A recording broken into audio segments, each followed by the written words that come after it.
Her own singing has developed into a full-throated combination of modern expression and old world restraint. She has a large repertoire of unaccompanied songs from the Irish, Scottish, and English traditions, many from Canadian collections that she sings in English. Lately, she has also expanded her interests into improvising, which is very hard to do. She has been with the Element Choir for 10 years and exploring Georgian and other polyphonic traditions with various musical friends. Now, she said, you don't have to say this next part, but I think this is so cool. She also is a fine jewelry artist and teacher, and her specialty is Celtic-inspired enameled work, rings, and brooches. So, like, not only can you perform, but you're crafty and artistic, and I think that is so cool. So, can we get oh, sorry, no, I was just about to hype. No, let's stay chill. Can we get ready for a nice night?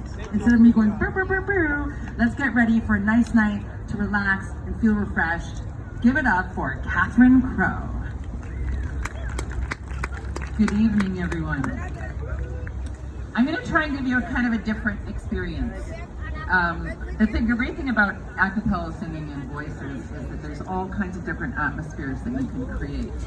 So one of the things I'm going to ask you to do is not to clap after I'm finished singing the song, because I'm going to sing and talk and kind of go back and forth between the two of them. But what I would like you to do is to listen to the songs, to really listen to the words, and you can respond to the songs vocally. Like if you hear something that makes you sad, go, oh.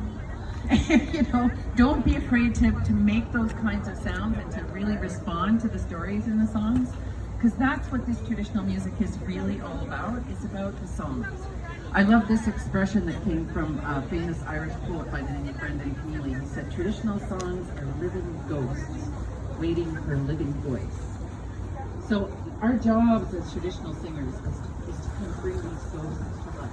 And your job, your participation, is with your ears, is to listen in a different way, because all of the music you've been hearing, and I'm not saying there's anything against lots of accompaniments and crazy stuff going on, but we're so used to hearing everything so rich and big that this is very pared down music. It's very, very pared down, and very, very sensitive. So the first one, I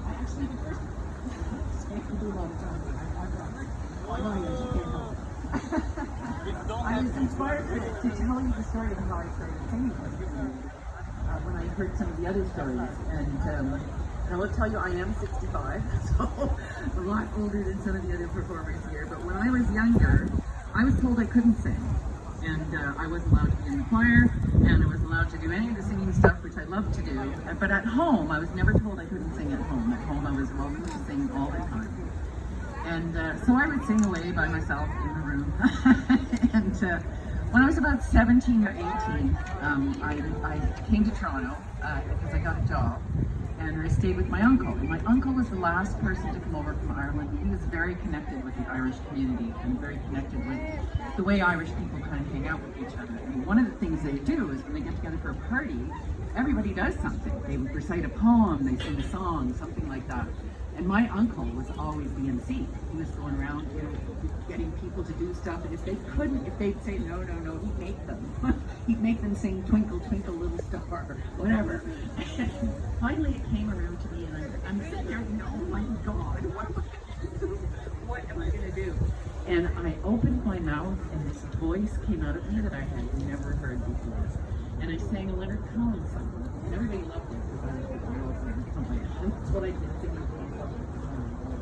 But after that experience of that, understanding this way that the culture values song and poetry, it made me feel a sense of responsibility, learn and make so that when I went to Trillium, I had something that I could really offer.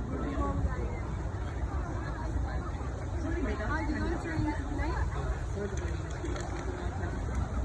when I started learning all kinds of Irish songs. And I learned most of the songs from people in bars, like all that kind of stuff. Well, when I was about, in 84, I was just about